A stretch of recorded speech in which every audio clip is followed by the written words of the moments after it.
Minglava. Do ya nene chata no. Obi atanjaya la. Obi kumbawa. Annyeonghaseyo, Minglava, Korea, Japan, Macau, Taiwan, Hong Kong, Singapore, Malaysia, Thailand, Bhutan, India, Nepal, Arunachal, Rakhine, Nagaland,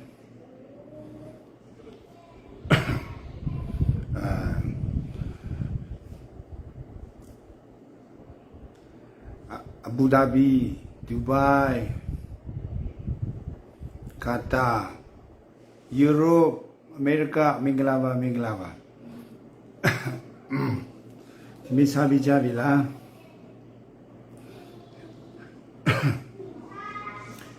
Nele Kituane lo legend.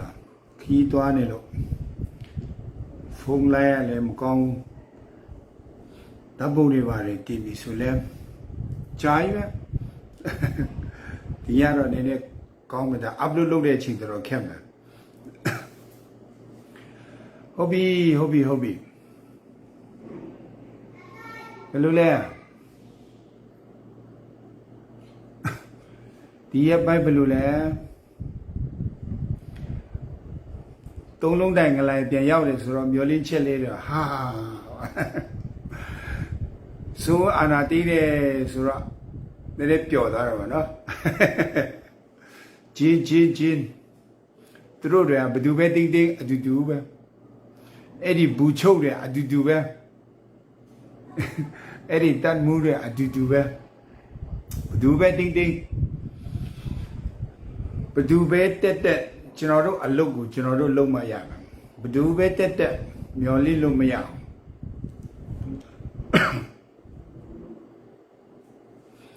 So, General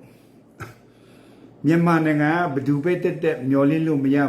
Buffalo Pioles, and General Myamananga, Siaji Siajiri, Yamiare, Siajiri Jiba.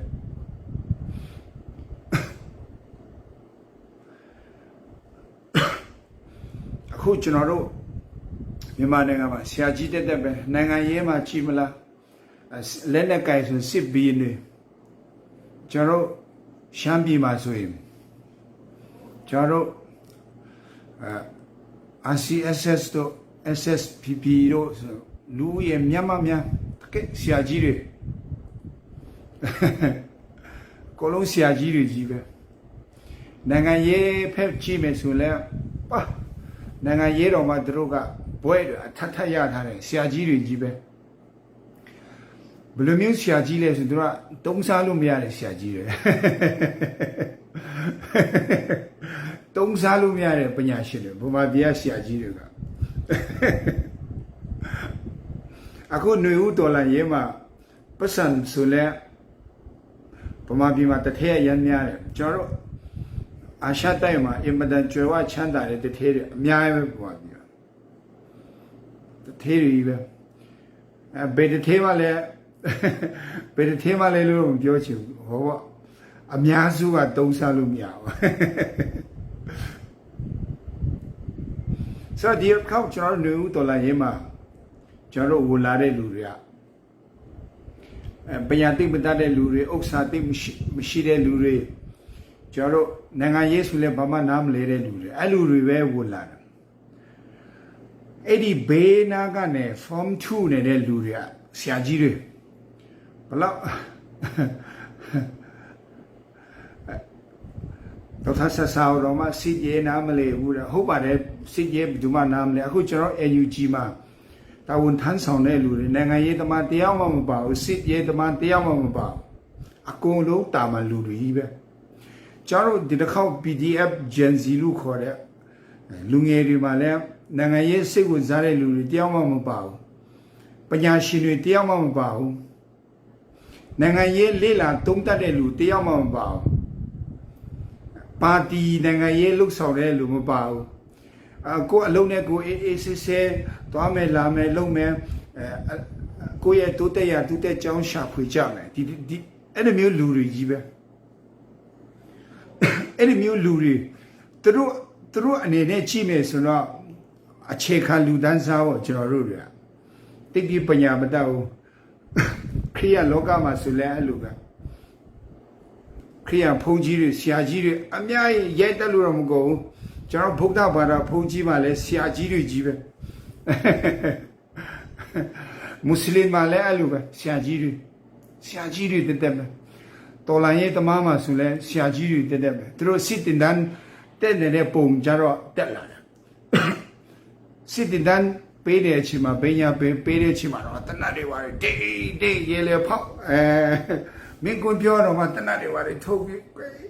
မထီပဲမနေ့ကတပည့်ခါပဲပြစ်တော့မလို့ဆရာကြီးတွေကြီးပဲလက်နဲ့ကင်လဲများသလားမဲနဲ့ဆရာကြီးတွေတက်ပဲဒါမဲ့ဒီပွဲမှာအဲ့ဒီဆရာကြီးတွေတယောက်မှဝင်မလာဘာဖြစ်လို့ဝင်မလာလဲဆိုသုံးစားလို့မရဘူးဗမာပြည်ရှိတဲ့ဆရာကြီးတွေတယောက်မှသုံးစားလို့မရဘူးအဲ့ဒီဆရာကြီးတွေကသူတို့တွေကအမားတော့ရေလေထောက်ပြတတ်တယ်ရေလေပြောတတ်တယ်ကျွန်တော်ကချင်မှာဆိုလဲဆရာကြီးတွေတက်ပဲကျွန်တော်လိုက်တွေ့နေတော့ဟဲ့ဒါတော့မပြောနဲ့လေဒါနင်ပြောတာမားနေတဲ့ကျွန်တော်တို့ကမားမှာပေါ့ကျွန်တော်တို့ကနိုင်ငံရေးသမားလည်းမဟုတ်သူတို့လူဆရာကြီးလည်းမဟုတ်ဘူးကိုယ်အလုပ်ကိုလုပ်နေတဲ့လူတွေကျွန်တော်ဆိုရင်ဆရာကြီးဖုန်းကြီးမို့တာမန်ဖုန်းကြီးလူငယ်တွေဆိုလဲကင်းစောနေတယ်သူတို့ပညာရေးလိုက်စားနေတယ်အခု live ပေါ်မှာကြည့်နေလူဆိုလဲကိုယ်စီးပွားနဲ့ကိုယ်အလုံးနဲ့ကိုလုပ်နေကြတဲ့လူတွေဒီနွေဦးတော်လန်ရေးမှာအဲ့လိုမျိုးလူကိုတတ်ဟဲဖြတ်ဟဲရိုက်ဟဲလူပြီးမှအဲ့လိုမျိုးမတရားညှိပန်းနှိမ့်ဆက်လို့ကျွန်တော်တို့တာမန်လူတွေပါလာတာဆိုတော့ဆရာကြီးတွေကမပါလာဘူးဒါမဲ့သူတို့က Facebook တွေမှာတော့ကောင်း YouTube တွေမှာပဲတင်တောင်းလျှောက်လိုက်ပြီးမှသူတို့ကလိုက်ပြီးမှအပြစ်ရှာတယ်အမားရှာတဲ့လူတွေအများကြီးပဲသူတို့ကတုံးစားလို့မရတဲ့ဆရာကြီးတွေတရားမပါမလားတကယ်လို့ဒါအဲ့ဒီဆရာကြီးတွေဒါတုံးစားလို့ရပြီဆိုကျွန်တော်တို့ຫນွေဦးတော်လန်ရဲကဆော့ဆော့စီစီပြတ်သွားပြီအခုပတ်စံရှိတဲ့တထေးကြီးတွေအများကြီးပမာပြည်မှာသူတို့ရှိတဲ့အပုံတစ်ထောင်ပုံရင်တပုံတောင်သူတို့ကလူတာမဟုတ်ဘူး PDF ကလေးတွေကိုတနပ်ပင်နဲ့ဝယ်ပေးလိုက်ပြီး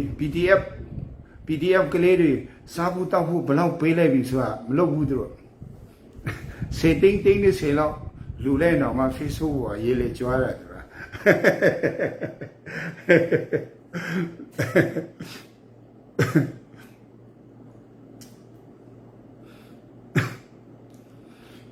အခုကျွန်တော်တို့ဒီပွဲကနီးနီးလေးပဲခြံတော့တယ်အဲကျွန်တော်တို့မောင်နှမတွေကချင်ကရင်ချင်းမွန်ဗမာရခိုင်ရှမ်းကျွန်တော်တို့မောင်နှမတွေရံမဖြစ်နဲ့လို့3-4လတောက်လျှောက်ပြောလာတာဒီနေ့အဖြေပေါ်လာပြီကျွန်တော်မောင်နှမတွေတွေးမကွဲတော့ဘူးဆိုတာကိုသူတို့တိလာတဲ့အတွက်ကြောင့်သူတို့ပွဲကပြလာပြီဘာမှလုပ်လို့မရတော့ကျွန်တော်တို့လက်မခံဘူးဒီနေ့ဆိုရှမ်းမြောက်မှာဆိုရှမ်းလက်နဲ့ကြိုင်တွေတော့ကစန္ဒပြရရှမ်းပြည်တို့ကိုလူမျိုးလက်နဲ့ကြိုင်တွေတော့မှကိုလူမျိုးအပြန်စန္ဒပြတာဒါပဲလေပြည်သူမျက်နှာမကြည့်တဲ့ဘေးအစိုးရဘေးလက်နဲ့ကြိုင်မှာကျွန်တော်တို့မြန်မာမြေပုံမှာထားရဲ့အလကားဆန်ကုန်နေလေအမှန်ပဲလေဆန္ဒပြတာမကြိုက်တော့မှဘုံတွေဘာတွေခွဲပြီးကျွန်တော်တို့ပြည်သူတွေကျွန်တော်တို့ရှမ်းညီကိုတွေအသက်ဆုံးရှုံးသွားတယ်ကျွန်တော်မေးတယ်ပြောနေတာပြည်သူကလက်မခံတဲ့ဘေးဆရာကြီးပဲဖြစ်ဘေးလက်နဲ့ကြိုင်ပဲဖြစ်ဘေးအစိုးရဖြစ်ကြာရက်တည်လို့မရဘူးဘာဖြစ်လို့လဲဆိုအာနာဆိုတာပြည်သူထံကလာတယ်ပြည်သူထံကလာတယ်ပြည်သူလက်မခံတော့ဆိုရင်ကြာရက်တည်လို့မရဘူး အခုကျွန်တော်ကြားထဲမှာအရေးကြီးတဲ့စကားတစ်ခုပြောမယ်အထူးသဖြင့်ကျွန်တော်တို့ CRPH နဲ့ NUG ကိုလုံးဝတန်တရားမှုနဲ့ဆက်ပြီးထောက်ခံပါဝေဖန်ထောက်ပြလို့ရတယ်အပြစ်တင်တာတွေကြည့်ရတာတွေဘာမှမဟုတ်ပါဘူးဆိုပြီးမှဝေဖန်တာတော့မလုပ်ပါနဲ့ထောက်ပြလို့ရတယ်ဝေဖန်လို့ရတယ်ဟာလွေကူလာနေဒီလိုမျိုးမပြောနဲ့နင်တို့ရေမွန်တို့နင်တို့တွေစကားပြောတာလမ်းမယူဘူးအဲ့ဒီစိတ်ဓာတ်မထားရဘူးဒါမျိုးထောက်ပြလို့ရတယ်ဒါမဲ့အလကားပါဒီကောင်တွေကဘာဖြစ်တယ်ညာဖြစ်တယ်အဲ့လိုမျိုးမလုပ်နဲ့ကျွန်တော်တို့မှာလောလောဆယ်ဆယ် CRPH ကိုကျွန်တော်တို့ဆက်ပြီးထောက်ခံရအောင်ပြီးမှကျွန်တော် NUG ကိုကျွန်တော်အားပေးထောက်ခံရအောင်ပြီးမှ PDF တွေကိုကျွန်တော်အားပေးထောက်ခံရအောင်ပြီးမှ TikTok မပြောချင်တာမျိုးပြောလိုက်တော့မယ်ကျွန်တော်တို့ KIA ကိုတောက်လျှောက်အားပေးရအောင် CRPH NUG PDF KIA ကိုထောက်ခံရအောင်ကျွန်တော်ဘာဖြစ်လို့ဒီစကားပြောလဲဆိုနောက်တစ်ချိန်မှာသဘောပေါက်လာလိမ့်မယ်အခုကျွန်တော်မပြောနဲ့ဒီကောင်တွေတီးနေတယ်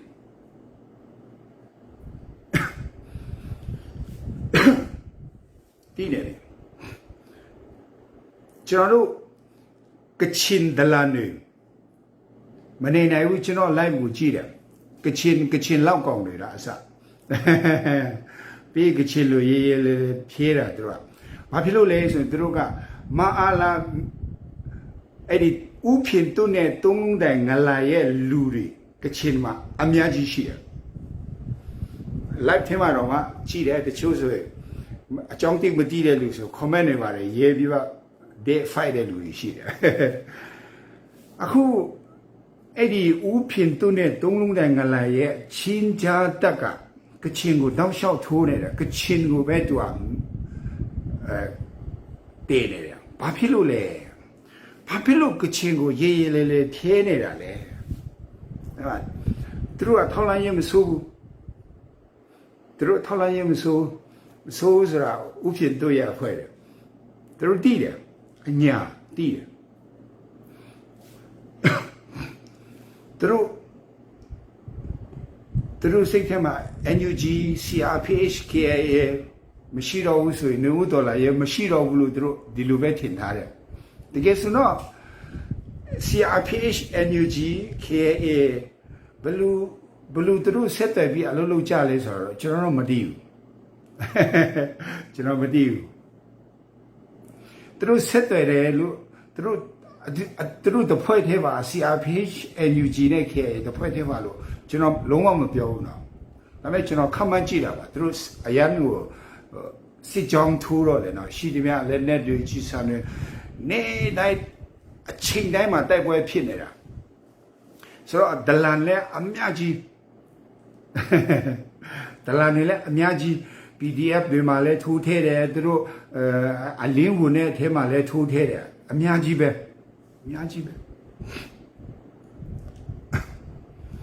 ဆိုတော့ဘာဖြစ်လို့ကျွန်တော်ဒီစကားပြောရလဲဆိုမချခင်မှာပြည်သူနဲ့ CRPH NUG ကြားမှာတောက်လျှောက်တို့ကတွေးကွဲအောင်လုပ်နေတယ် KIA နဲ့ပြည်သူကြားမှာတို့ကတောက်လျှောက်တွေးကွဲအောင်လုပ်နေတယ်ဘာဖြစ်လို့လဲတွေးကွဲအောင်လုပ်လဲဆို NUG တော်ငကောင်း CRPH တော်ငကောင်းတို့ကချက်ချင်းမတုံ့ပြန်ဘူးတို့အလုပ်လုပ်တဲ့လူတွေဖြစ်တယ်ပြီးတော့ KIA လည်းတိပြမဖြည့်ရှင်းထားမရှိဘူးသူကလူသူလုံနေတယ်အဲတော့ကျွန်တော်တို့မိုးကောင်းပြင်ကိုကြည့်တဲ့အချိန်မှာတိမ်တွေအုပ်လာပြီဆိုရင်မိုးရွာလာတယ်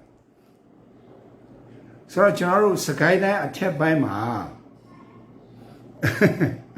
စကိုင်းတိုင်းအထက်ပိုင်းတို့ရှမ်းပြည်မြောက်ပိုင်းတို့အရန်ပွဲလာနေတယ်ဆိုတော့ KIA လို့ပြောလိုက်တဲ့အချိန်မှာသူ့ရဲ့ညီကူတွေပါတယ် KIA လို့ပြောလိုက်တဲ့အချိန်မှာသူ့ရဲ့ညီကူတွေပါတယ်မြောက်ပိုင်းညီကူတွေပါတယ်အဲ့ဒါနေတို့ပြောပြချင်လို့နေတို့တည်တယ်ကျွန်တော်တောင်ဘက်မှာဆိုရင်ကျွန်တော် KNU ရှိတယ်ကျွန်တော်KNPP KNPP ရှိမယ်အပိကြကျွန်တော်ပြီးမှကျွန်တော်ချင်းတောင်ဘက်လက်လမ်းမီတဲ့လူအပိပြီးမှကြရားဖက်လက်လမ်းမီတဲ့လူကြရားကရင်ဖက်လက်လမ်းမီတဲ့လူကျွန်တော်ကရင်ဖက်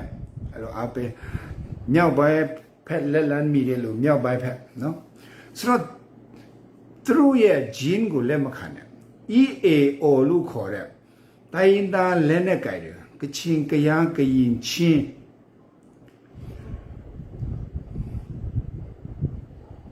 တေးချတယ်တေးချတယ်ဆိုတော့ကျွန်တော်မျှော်လင့်နေရှမ်းတွေလည်းပါလာလိမ့်မယ်လို့ကျွန်တော်အများကြီးမျှော်လင့်နေ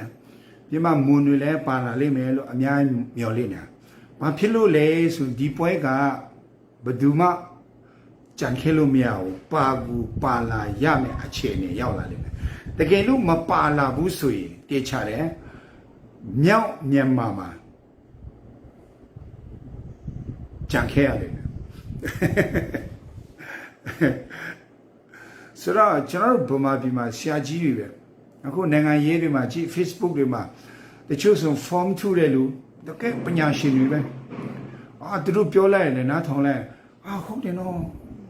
PDF ကလေးတွေမားသွားတယ်NUG တွေစကားပြောတာမားသွားတယ်လှုပ်ဆောင်ချက်တွေမားနေတယ်သူတို့ဘလောက်အထိပညာတတ်လဲဆိုသူတို့ပြောတာအကုန်လုံးကမှန်တယ်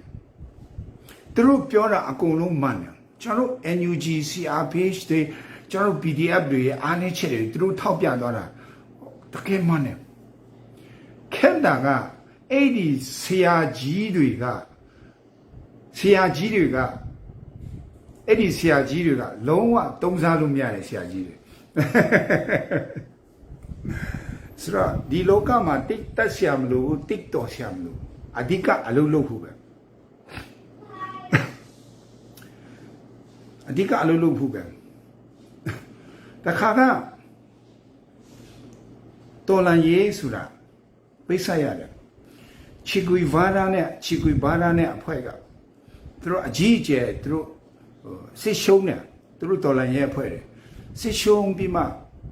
သူတို့အင်အားတော်နေသွားတယ်ဒဏ်ရာလေးရတယ်ထိခိုက်သွားတယ်သူတို့မောလဲစစ်လဲပန်းသွားတဲ့အချိန်မှာချီကွီဗာရာစကားတစ်ခုပြောတယ်ကျွန်တော်တို့အောင်တော့မယ်ကျွန်တော်တို့အောင်တော့မယ်ဘာဖြစ်လို့သူအဲ့ဒီစကားပြောလဲဆိုသူတို့တွေပေးဆက်ရတာအယံများသွားပြီသူတို့ရဲ့တော်လန်ရေးဘော်တွေအတက်ပေးလိုက်ရတယ်ဘဝပြတ်သွားတယ်သူတို့တွေနာကျင်ခဲ့တယ်သူတို့တွေနောက်ဆုတ်ဖို့မရှိတော့အဲကြောင့်သူတို့ရဲ့တော်လန်ရေးကအောင်တော့မယ်လို့သူတို့ပြောတာဖြစ်တယ်အခုဒီຫນွေဦးတော်လန်ရေးမှာလေကျွန်တော်တို့ကအောင်တော့မယ်ဘာဖြစ်လို့လဲကျွန်တော်တို့ပေးဆက်ရတာအယံများသွားပြီကျွန်တော်ရဲ့စီးပွားရေးတွေပျက်စီးကုန်တယ်ကျွန်တော်တို့ရဲ့ရှိစုမေစုလုပ်ငန်းလေးတွေပျက်စီးသွားတယ်ကျွန်တော်တို့ရဲ့အနာဂတ်လေးတွေပျောက်ဆုံးသွားတယ်ကျွန်တော်တို့ရဲ့ကလေးတငယ်တွေတည်သွားပြီအပြစ်မဲ့တဲ့လူတွေများစွာတည်သွားပြီကျွန်တော်တို့အယံနာကျင်သွားပြီကျွန်တော်တို့ပေးဆက်ရတာအင်မတန်များသွားပြီဆိုတော့ကျွန်တော်တို့လူတိုင်းမှာနောက်ဆုတ်လို့မရတော့နောက်ဆုတ်လို့မရတော့တဲ့အတွေ့အကြုံကျွန်တော်တို့ရဲ့တော်လန်ရဲကအောင်တော့မယ်အောင်တော့မယ်အမေဒန်ကိုယုံကြည်ပါအောင်တော့မယ်ဒီမှာစိတ်သက်ဆိုတာဘယ်တော့မှမကြနဲ့စိတ်သက်ကြတယ်ဆိုတာကအဲ့ဒီအာနာရှင်တွေကအဲ့လိုပဲအုပ်ချုပ်တာလူကိုစိတ်သက်ကြအောင်လူကိုစိတ်ညစ်အောင်လူကိုကြောက်စိတ်ပါထည့်ပေးတယ်ကိုဗစ်အဲ့ဒီဝူဟန်ကိုဗစ်-19လဲအဲ့လောက်ကြီးမကြောက်နဲ့ဂယုတော့စိုက်ပါတိတ်မကြောက်နဲ့မနစ်ကတည်င်းတဲ့ပုံမှာထိုင်းမှာမတည်ဘူးဟုတ်တယ်သူတို့စန္ဒအရန်ပြတယ်ဒီအာနာတိတ်တဲ့ခေါင်းဆောင်စန္ဒပြတာအရန်များလာတဲ့အချိန်မှာချက်ချင်းသူတို့ရဲ့မြန်မာပြည်သားတဲ့အလုပ်သမားအများကြီးရှိတဲ့စိတ်ယုံတည်ယုံကိုချက်ချင်းသူတို့ကကိုယ်ဖမ်းစစ်လိုက်ပြီးစိတ်ယုံတစ်ခုလုံးကိုတဝက်လောက်ကို positive မိတယ်ဆိုပြီး lockdown ချပလိုက်တယ်အပြင်မထွက်ခဲ့တော့လူတွေကန်တက်တဲ့အကုန်လုံးရှိတယ်အကုန်လုံးကန်တက် lockdown ချပလိုက်တယ်အဲ့ဒီမှာ lockdown ချတဲ့လူအထောင်ကျော်ကတယောက်မှမတည်ဘူးသူတို့နောက်ပိုင်းသူတို့ပြန်ပြောတဲ့ကြားပါနော်ဘာမှလည်းမခံစားရဘူးတဲ့ဘာမှလည်းမဖြစ်ဘူးတဲ့ဒါမဲ့တဲ့သူတို့ကိုတဲ့ကိုဗစ်ရှိတယ်လို့ပြောတယ်ဆိုတော့ကျွန်တော်တို့မြန်မာနိုင်ငံဒီချိန်မှာကျွန်တော်တို့ကိုဗစ်ကိုအကြောင်းပြပြီးမှအများကြီးလဲဂျင်းလဲထည့်နေတယ်ကိုဗစ်က安迪没西乌拉说，安迪都西吧嘞，都了嘞，就那都个有塞呢，叫什么路吧？古为个路大爷，个地里没补吧？个有塞呢一样的，他们ဒီဖက်စစ်တပ်နဲ့ဒီမိအွန်လိုင်းနဲ့သုံးလုံးတိုင်ကလိုင်းနဲ့ဥဖြစ်တွန်းတော့အဖွဲ့ဒီလူတွေမြန်မာမြေပေါ်ကနေပျောက်ထွက်သွားမှာအဲ့ဒီမပျောက်ဘူးဆိုရင်မဖြစ်ဘူး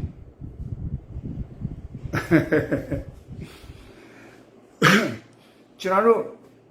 ကချင်လူမျိုးတွေကရင်လူမျိုးတွေကနေပေါင်း60 90ဒေါ်လာရဲလောက်လာတာတော်တဲ့တောင်ထဲမှာပဲတောထဲမှာပဲကလေးတွေမွေးတယ်တောထဲမှာပဲကြီးလာတယ်တောထဲမှာပဲအိမ်ထောင်ကြတယ်တောထဲမှာပဲအတက်တွေကြီးလာတယ်စိတ်တက်မကြောက်ကျွန်တော်ကချင်တယ်အမဲတဲ့ရင်ထဲမှာတခုယုံကြည်ထားတယ်ငါတို့ကချင်လူမျိုးတွေဟာ1940ခုပြင်လုံစာချုပ်မှာအလင်းခံခဲ့တဲ့ငါတို့ရဲ့လူမျိုးရဲ့ကံကြမ္မာဖန်တီးခွင့်ငါတို့ပြည်နယ်ရဲ့ကံကြမ္မာငါတို့ကချင်တွေဖန်တီးခွင့်ကိုတနေ့နဲ့တစ်ချိန်ချင်းပြန်ရလိမ့်မယ်ဆိုတဲ့ယုံကြည်ခြင်းကအဖိုးရှိမှရှိခဲ့တယ်လို့အဖေတွေရှိမှလည်းမပြောက်ဘူးအခုကျွန်တော်တို့တားတွေခင်မှလည်းမပြောက်ဘူးကျွန်တော်တားတွေခင်မှလည်းမပြောက်ဘူးအဲ့လိုမျိုးမပြောက်တဲ့အတွက်ကြောင့်ဒီနေ့ဒီလိုမျိုး KIA ဆိုတာရက်တည်နေတာဖြစ်တယ်အဲကြောင့်ဒီတစ်ခေါက်ဆိုဘယ်လောက်ကြီးဆုံးဖြတ်လိုက်လဲဆိုဟိုမှာ EAO တွေ NCA နဲ့ NUG နဲ့သူတို့တွေညီပြီးမှ CRPH နဲ့ CWA တွေထိုင်ပြီး Zoom meeting တွေထိုင်နေတဲ့အချိန်မှာကချင်တွေကချက်ချင်းဆုံးဖြတ်တယ်ဒီတစ်ခါနောက်ဆုံးတိုက်ပွဲပဲနောက်ငါတို့ကချင်တွေဘယ်တော့မှတနတ်မကြိုက်တော့ဘူးနောက်ငါတို့ကချင်လူမျိုးတွေဘယ်တော့မှတိုက်ပွဲပြန်မတိုက်တော့ဒီတစ်ခါနောက်ဆုံးတိုက်ပွဲဝင်မယ်နောက်ဆုံးအပြီးအပြတ်တိုက်ပွဲဝင်မယ်အဲ့လိုဆုံးဖြတ်ထားတယ်အမေရိကန်ပြောတဲ့ဘေးနာကချင်တကယ်ချင်းရှင်းမေးကြည့်လိုက်နင်တို့ကချင်တွေလုံးဝအပြည့်အပိုင်ဒီတစ်ခေါက်တကယ်ကိုတိုက်တော့မှလားလို့မေးကြည့်လိုက်ဟုတ်တယ်လို့ပြောလိမ့်မယ်ကျိုင်းတဲ့နိုင်ငံမှာရောက်တဲ့ကချင်မေးကြည့်ဟုတ်တယ်လို့ပြောလိမ့်မယ်အဲ့ဒါကျွန်တော်တို့မြန်မာနိုင်ငံအတွက်တကယ်ကိုအားဆေးတစ်ခုဖြစ်တယ်ကျွန်တော်တို့ရဲ့ညီကူ၈ယောက်ရှိတဲ့ကချင်ကယားကရင်ချင်းမွန်ဗမာရခိုင်ရှမ်းကျွန်တော်မောင်နှမ၈ယောက်ထဲမှာငါတို့ရဲ့ညီကူကချင်ကဒီတစ်ခေါက်ကလုံးဝညီလည်းမညီနိုင်ဘူးဘဒူးနဲ့မှမြင်းချိုင်းလည်းမဆွေးနိုင်ဘူးအပြစ်အခက်လည်းမရက်စေဘူး21ရာစုပြည်လုံးညီလာခံဂျင်းလည်းမတက်ဘူး NCA ဂျင်းလည်းမထူဘူးအပြစ်အပြတ်ငါတို့ကချင်ရဲ့ကံကြမ္မာအလင်းခံရတဲ့1940ခုပြည်လုံးစာချုပ်မှာအလင်းခံရတဲ့ငါတို့ရဲ့အခွင့်အရေးငါတို့ရဲ့ကံကြမ္မာငါတို့ရအောင်ပြန်ဖန်တီးမယ်ဆိုပြီးမှဆုံးဖြတ်လိုက်တာဖြစ်တယ်သူတို့ကချင်လူမျိုးတွေကနည်းနည်းလေးတော့နည်းနည်းလေးតែကျွန်တော်တို့ညီကူမောင်နှမဒီမှာလူဦးရဲ့အနည်းဆုံးကျွန်တော်ထင်တယ်အိုနာကျိုးကအဖိုးကြီးအဖွားကြီးပေါင်းမှ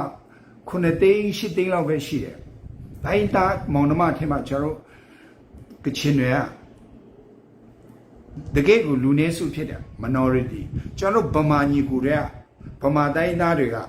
လူများစုဖြစ်တယ်ဗမာတိုင်းသားတွေကအများစုဖြစ်တယ်ရှမ်းတိုင်းသားတွေကဒုတိယများတယ်ကရင်တွေတတိယများတယ်ကချင်ထက်နေတာရှိတယ်ကရင်နီလက်တံပြောင်းသလားမင်းနဲ့စွာသလားမင်းနဲ့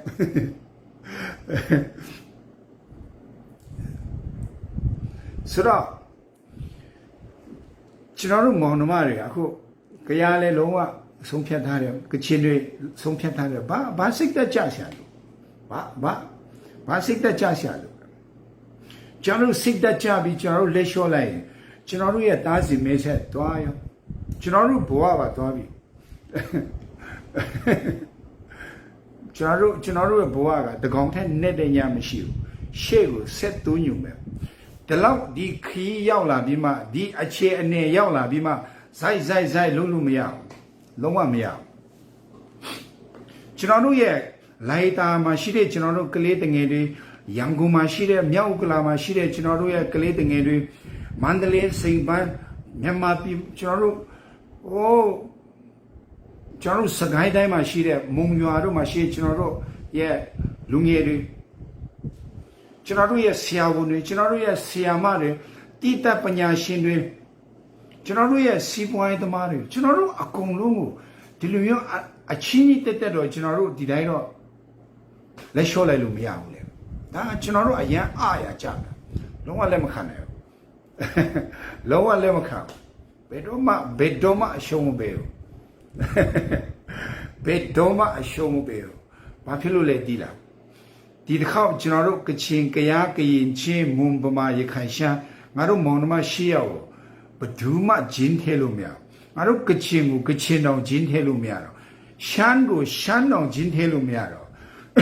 ကရင်ကိုကရင်လက်နဲ့ကြိုင်တော့ဂျင်းထဲလို့မရတော့ဒီနေ့နမ်ခမ်ဖြစ်စီကြည့်လိုက်သူတို့ရဲ့ရှမ်းလက်နဲ့ကြိုင်ကိုသူတို့ရဲ့လူမျိုးလက်နဲ့ကြိုင်ကိုသူတို့လူတွေတော်6ဆိုးလိုက်မကြခင်မှာအဲ့ဒီကိုယ့်ရဲ့လူမျိုးလက်နဲ့ကြိုင်တွေကို6ဆိုးတဲ့ campaign ကတောက်လျှောက်ကြီးတော်မီလောင်တယ်လို့လောင်လာတော့မယ်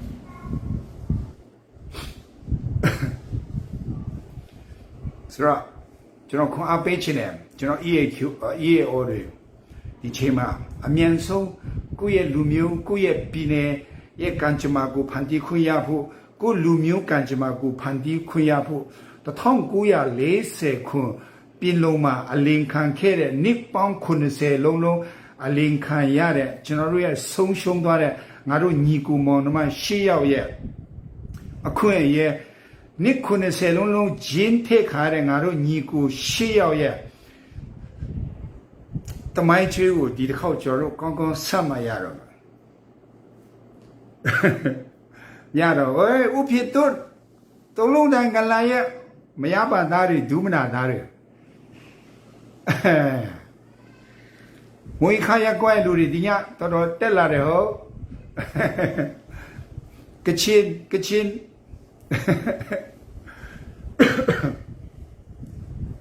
လောက်ကောင်တွေဒီညတယောက်လောက်တော့ထွက်လာတာတွေ့တယ်ဘယ်ပင်ပျောက်သွားမလို့ကချင်ဖြစ်ပြီးဘယ်တော့မှ KIA ကိုအကောင်းမမြင်တဲ့အတ္တကြီးတဲ့ကချင်တွေကိုတဘူပဲကြီးတဲ့ကချင်အဖွဲ့တွေကိုကချင်လူမျိုးတစ်မျိုးပဲကောင်းစားရေးကိုရဲ့လူမျိုးတစ်မျိုးကောင်းစားရေးကချင်လူမျိုးကြီးဝါဒကိုလက်ဆုပ်လက်ကဲထားတဲ့ကချင်လဒါတဲ့ sorry အဲ့လောက်တော့မပြောချင်ပါဘူးကချင်ကျေးဇူးရှင်တယ်နောင်တရပါဒီအချိန်မှာ KIA နဲ့လက်တွဲပြီးအလုပ်လုပ်ပါကချင်လူငယ်တွေတင်းကိုစောင့်နေတယ်ကချင်လူငယ်တွေတင်းကိုအလိုရှိတယ်ကျွန်တော်တို့တခြားတိုင်းသားတွေဂေါ်ရခါလူငယ်တွေကချင်လူပြောတဲ့အချိန်မှာကျွန်တော်တို့လီဆူရဝမ်အကုန်လုံးပါတယ်လူငယ်တွေအခြားတိုင်းသားတွေဂေါ်ရခါတွေရှမ်းတွေညီကိုတွေကချင်ပြည်နယ်နဲ့စကိုင်းတိုင်းအထက်ပိုင်းမှာနေထိုင်ကြတဲ့ကျွန်တော်တို့ရဲ့ညီကိုတွေကျွန်တော်အလိုရှိတယ်ဟုတ်ပြီလုံးဝမပူတဲ့မကြခင်မှာမြန်မာပြည်မြေပုံကပထမဦးဆုံးဖတ်တဲ့ထက်ပိုင်းအရင်ပြတ်ထွက်သွားလိမ့်မယ်ဥဖြစ်တော့နေဂျင်းထဲနေတာအခုထိထဲတော့နေအကွက်ဟောင်းနေတက်ပဲဂျင်းထဲတာသူထဲလို့ရမှာကကျွန်တော်ဗမာနဲ့ကချင်နဲ့ရန်တိုက်မယ်ဗမာနဲ့ရှမ်းနဲ့ရန်တိုက်မယ်ဗမာနဲ့ရခိုင်နဲ့ရန်တိုက်မယ်ဗမာနဲ့မွန်နဲ့ရန်တိုက်မယ်ဗမာနဲ့ကရင်နဲ့ရန်တိုက်မယ်ဒါပဲဒီမှာရှမ်းပြည်မှာနေတဲ့ကျွန်တော်တို့ရှမ်းမျိုးနယ်စုပေါ့နော်ရှမ်းပြည်မှာမြည်ကြီးနဲ့ထိုင်တဲ့မောင်နှမတွေကိုရန်တိုက်မယ်ကချင်ပြည်မှာနေမြည်ကြီးနဲ့ထိုင်တဲ့ကချင်နဲ့လီဆူကချင်နဲ့ရောဝမ်ကချင်နဲ့ရှမ်းနဲ့ရန်တိုက်မယ်အဲ့လိုပဲသူဒါပဲလုပ်တတ်တယ်ဆိုတော့အခုကျွန်တော်တို့မောင်နှမတွေကလေကုန်ပြီရမဖြစ်တဲ့ချိန်တော့ရန်တိုက်လို့မရတော့ CRPH နဲ့ရန်တိုက်လိုက် NUG နဲ့ရန်တိုက်လိုက် KA နဲ့ရန်တိုက်လိုက် KNU နဲ့ရန်တိုက်လိုက် AA နဲ့ရန်တိုက်လိုက်ရန်တိုက်နေတဲ့တနတ်အလက်20လောက်ပျောက်သွားတယ်အဲကျွန်တော်ပြောတယ်ကျွန်တော်တို့ရဲ့မောင်နှမတိုင်းသားလက်နဲ့ကြိုင်တွေကုကကအစကျွန်တော်တို့ရဲ့ညီကူတွေ TNLA ကူကန်အေအေခေအေသူတို့ညီကူတွေပဲသူတို့တစ်ဖွဲ့တည်းပဲ TNLA AA ကူကန် KIA သူတို့ကျွန်တော်ပီတူတွေဝင်လာကြတဲ့သူတို့အတူတူဝင်လာတယ်အဓိကတော့သူတို့လက်မခံအောင်ဆိုဆော်တယ်ပြီးရော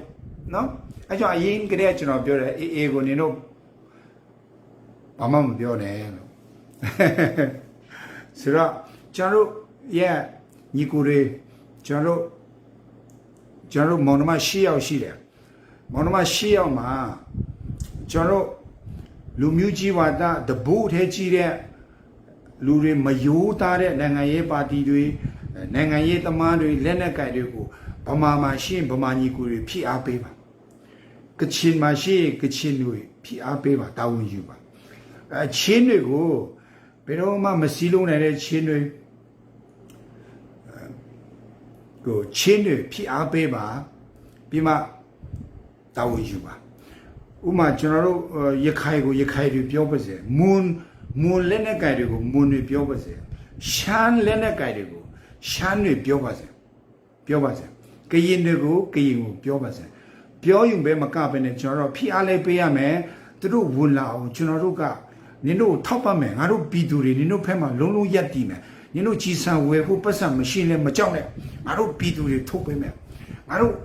ဝင်လာခဲ့ရှမ်းလက်နဲ့ကြိုက်တယ်ငါတို့ရှမ်းလူမျိုးတွေပတ်စံစုပြီးမှငါတို့ရှမ်းညီကိုတွေဝယ်ပေးမယ်ဟိုမှာငါတို့မောင်နှမ9ယောက်ရှိတဲ့ကချင်ကရားကရင်ချင်းမွန်ဗမာတွေညီကိုတွေလည်းဝယ်ပေးလိမ့်မယ်အဲ့လိုမျိုးပေါ့ကျွန်တော်ဆွဲခေါ်ရအောင်ဆွဲခေါ်ဒီပွဲအပြက်ဖြက်ရတော့မကြောက်အကုန်လုံးပါလာလိမ့်မယ်အကုန်လုံးပါလာလိမ့်မယ်ကျွန်တော်NUCC ဆိုတာရှိတယ်အဲ့မှာအကုန်လုံးပါတယ်ဆိုတော့ NUG သူ့အလုပ်သူလုပ်နေတယ်သူဘာလုပ်နေဆိုတော့ကျွန်တော်မပြောအဲ့ဒါပြောလို့မရဟိုကောင်တွေကလာဒီမှာလာနာထောင်တာအများကြီးပဲအနည်းဆုံးအထောင်ကနန်းရှိတယ်ဟဲ့ဥဖြစ်သူရဲ့ဒုမနာသားတွေသုံးလုံးတိုင်ကလေးရဲ့မရပါသားတွေဟိုဘက်ရက်ကွက်ရမွေးခါတေးတွေဒီတို့ဒီမှာအရောက်ထောင်ချီနားထောင်နေဆိုကျွန်တော်သိတယ်နော်စိတ်မဆိုးဘူးပြည်သူဖက်ကိုပြန်လဲလာပါနောင်ရရမှာဒီတို့ဒီမှာတည်နိုင်ပဲဟိုမှာတော့ပြောမှဆိုလို့ကျွန်တော်ပြောချင်ရပြောလို့မရဘူးNUG ဘာလုပ်နေတယ်ဆိုတာပြောရှာမလို့ PDF ဘာလုပ်နေတယ်ပြောရှာမလို့CRPH ဘာလုပ်နေတယ်ပြောရှာမလို့ KIA ဘာလုပ်နေပြောရှာမလို့သူတို့အလုပ်ကိုသူတို့ကြေပြွန်လုပ်နေတယ်သူတို့အလုပ်ကဘာလဲဆိုဥဖြစ်တွနဲ့သုံးလုံးတိုင်ငလိုင်နဲ့အဖွဲ့ကိုသူတို့ကတင်းဖို့ဂျုံသွေးနဲ့တင်းဖို့နော်ဆိုတော့ဟုတ်ပြီဒီညတလောက်ပဲပြောမယ်ဖုန်းကဒီရက်ပိုင်းမှာနည်းနည်းအပြောင်းရွှေ့လေးတွေအသွားလာလေးတွေရှိရဆိုတော့တစ်ချက်လောက်ကျွန်တော်တို့ကိုယ့်ရဲ့အိမ်နီးနားချင်းတွေကိုကြည့်လိုက်ပါကျွန်တော်တို့မရှိစင်ရသားတွေတချို့ CDM လုပ်နေတဲ့လူတွေတချို့အလုပ်အကန့်အစီအမံပြေတဲ့လူကျွန်တော်တို့ဝေစားမြစားလုပ်ရအောင်ကျွန်တော်ဒီချိန်မှာတယောက်နဲ့တယောက်ကျွန်တော်တို့ကူညီရအောင်ဟိုမှာလိုက်သားရကိုလည်းတစ်ချက်လောက်ကူပဲစင်ပန်းတို့ကျွန်တော်အခြေခံလူတန်းစားတွေပေါ့ဒီအချိန်မှာကျွန်တော်တို့ဘယ်သူမှဆိုခက်ခဲတယ်ဆိုတော့အနေနဲ့တက်နိုင်တဲ့တထဲတွေကိုလည်းကျွန်တော်အကူအညီတောင်းချင်တယ်ပရဟိတလို့လုပ်ချပါကျွန်တော်တို့စစ်ရှောင်းတွေကိုလည်းကူညီပါ PDF တွေနဲ့ကိုကြတော့သူတို့ကဘန်ဖွင့်ပြီးမှပို့ဖို့မလွယ်ဘူးဆိုတော့သူတို့နဲ့ဆက်နွယ်တဲ့အဖွဲ့တွေရှိတယ်အဲ့ဒီယုံကြည်ရလူတွေပြောလာပြီဆိုရင်သူတို့ဆီကနေတစ်စင်းတူတိတ်လုံးဝ Facebook ပေါ်မှာတင်တယ်ကိုယ့်အထာနဲ့ကိုကူညီရအောင်အဲ့လိုပဲကျွန်တော်တို့အောက်ရွာမှာရှိတဲ့ကျွန်တော်တို့ဗမာပြည်မှာရှိတဲ့စင်ရသားတွေကျွန်တော်တို့မရှိစင်ရသားတွေကိုလည်းကျွန်တော်တို့တတ်နိုင်တယ်လို့တယောက်နဲ့တယောက်ကူညီမဆရအောင်စစ်ဆောင်ကူညီတဲ့လူလည်းကူညီပါကျွန်တော်တို့ KA ကိုကြီးဆောင်ဝယ်ပေးတဲ့လူကြီးကာဝယ်ပေးလူလင်းပြတနာဝယ်ပေးလူလည်းဝယ်ပေးပါကျွန်တော်တို့အဲ့လိုဝိုင်းတွန်းရအောင်ဒီဘွားကမကြတော့နီးလေးပဲကြတော့တယ်နီးလေးပဲကျွန်တော်တို့ဒီတစ်ခေါက်ကကျွန်တော်တို့ကဒီတစ်ခေါက်ရဲ့ကျွန်တော်တို့ရဲ့အစီအစဉ်ကကျူပါလောက်မကြဘူးเนาะ ကျူးဘာရဲ့3ပုံပုံတပုံတော့ပဲရှိတယ်ကျူးဘာဒေါ်လာရဲ့3ပုံပုံတပုံတော့ပဲရှိတယ်ကျူးဘာဒေါ်လာရဲ့ဘယ်နှစ်ကြာလဲဆိုတာစာဖတ်တဲ့လူတော့သိနေတယ်3ပုံပုံရင်တပုံပဲကြာအဲ့ဒါတော့ကျွန်တော်တို့မြန်မာနိုင်ငံမှာဆရာကြီးတွေအများကြီးပဲနိုင်ငံရေးလေးလာတုံးတတ်တဲ့လူတွေတိတက်ပညာရှင်တွေအများကြီးပဲစီးပွားရေးသမားတို့တကယ့်ကိုတတ်တဲ့တော်တဲ့နိုင်ငံရေးသမားတွေအများကြီးပဲသူတို့သုံးစားမရလို့သူတို့ဒါသုံးစားလို့ရရင်ကျွန်တော်တို့ပွဲကပြတ်တာကြာလာလို့ဒီကောင်တွေသုံးစားမရလို့သုံးစားမရတဲ့အရာကိုကျွန်တော်တို့စစ်မှန်တဲ့ Federal ပြည်ထောင်စုထဲကိုလုံးဝပြယူမသွားအောင်ဒီဘက်မြောက်မြန်မာမှာထားခဲ့လိုက်ပါသူတို့အခုပြည်သူဖက်မှာပါမလာတဲ့တိတက်ပညာရှင်တွေနိုင်ငံရေးသမားတွေနိုင်ငံရေးပါတီတွေပါဇက်ကအာခေါင်ရှာကအာခေါင်ကတ်သွားတဲ့လူတွေငါတို့စစ်မှန်တဲ့ Federal ပြည်ထောင်စုပေါ်ပေါက်လာတဲ့တနေ့မင်းတို့ငါတို့လုံးဝမသုံးနေရာလည်းမပေးဘူးဒီနေ့ဒီချိန်မှာအတက်ပေးနေတဲ့အစော်ကားခံနေတဲ့ငါတို့ရဲ့ Gen Z ကလေးတငယ်တွေပြန်ပြီးမှ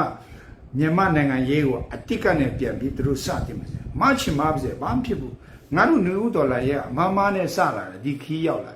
နင်တို့တွေမမားပဲနဲ့တတ်တဲ့လူတွေတုံးစားလို့မှမရတာတုံးစားလို့မရတော့ကျွန်တော်တို့မတတ်တဲ့လူတွေပဲဥဆောင်တယ်ကျွန်တော်လည်းမလုပ်ဘူးမပူနဲ့ကျွန်တော်လည်းအဲ့လိုမကြောက်နဲ့နင်တို့ရဲ့ Federal ပြည်ထောင်စုပေါ်လာရင်နိုင်ငံရေးထဲမှာလုံးဝမဟုတ်ဘူးငါအေးအေးဆေးဖုန်ကြီးပြန်လုပ်မယ်ပထမဦးဆုံးတရားလာဟောမယ်ပကံညောင်ဦးလာခဲ့မယ်ပကံကညီကူတွေပါလားအဲ့ခေတ်ကျတော့မပါသားတွေပါတယ်ကြောက်ရှာမလို့တော့ဒီလိုတွေလောဘငါတို့လက်မခံဟုတ်ပြီယေရှုတင်တယ်ဂျင်းလက်မခံနဲ့မနေ့ကလိုမျိုး KIA ကစာထုတ်တာတော့ပါတော့အဲ့မျိုးဂျင်းထဲတာတွေနင်တို့လုံးဝလက်မခံနဲ့လုံးဝလက်မခံနဲ့လုံးဝအဲ့မျိုးဂျင်းထဲတာကိုလက်မခံနဲ့သွေးကွဲစေတဲ့အရာကျွန်တော်တို့မောင်နှမရှိရောက်ရံဖြစ်မဲ့အရာ CRPH NUG KIA ကျွန်တော်တို့ရှိသမျှ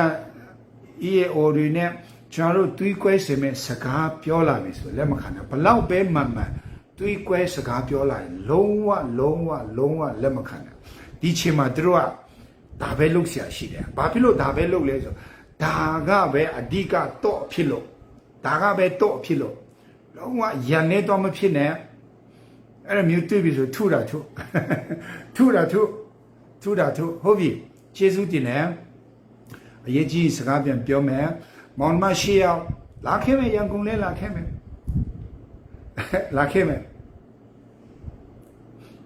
မောင်မရှိရောက်လုံးဝရမဖြစ်နဲ့ကချင်ကယားကရင်ချင်းမွန်ဗမာရခိုင်ရှမ်းမောင်မရှိရောက်လုံးဝရမဖြစ်နဲ့အဲ့ဒါတော့ဖြစ်တယ်ဟောချက်မိတ်တော့လို့လူမြောက်နေမယ်ထွက်သွားပြီးမှနိုင်ငံခြားထွက်ဖို့ပြင်နေတဲ့လူတွေနောင်တရပါလောလောဆယ်မထွက်နဲ့ဘူးငါတို့မင်းတို့ကအလူရှိတယ်ငါတို့$ဒေါ်လာရဲ့မင်းတို့အလူရှိတယ်စစ်မှန်တဲ့ Federal ပေါ်ပေါက်လာပြီးဒီမိအွန်လိုင်းနဲ့အပေါင်းအပါတွေကျိုးစင်တက်ပြီးတော့မင်းတို့ထွက်သွားလိုက်လေလက်မငါတို့မောင်နှမတွေရှာပေးမယ်မထွက်နဲ့နော်နောင်တရပါကျေးဇူးတင်တယ်ရောက်စီလိုက်ကိုဖျားသခင်ကောင်းချီးပေးပါစေလုံးဝစိတ်သက်ကြစရာဘာအကြောင်းမှမရှိဘူးစင်းရင်တယ်လို့စကားကိုမပြောနဲ့အဲ့လိုမျိုးအနုလက္ခဏာဆန်တဲ့စကားကိုမပြောနဲ့ငါတို့နိုင်နေပြီငါတို့အဆုံးတတ်ဖို့စောင့်နေတယ်ဒါပဲလာခဲ့မယ်မန္တလေးရောလာခဲ့မယ်ရန်ကုန်ရောလာခဲ့မယ်ရောက်ဒီလဲလာခဲ့မယ်ချစ်တဲ့အရောက်စီလိုက်ကိုချစ်တယ်အရောက်စီလိုက်ကိုဖျားသခင်ကောင်းချီးပေးပါစေ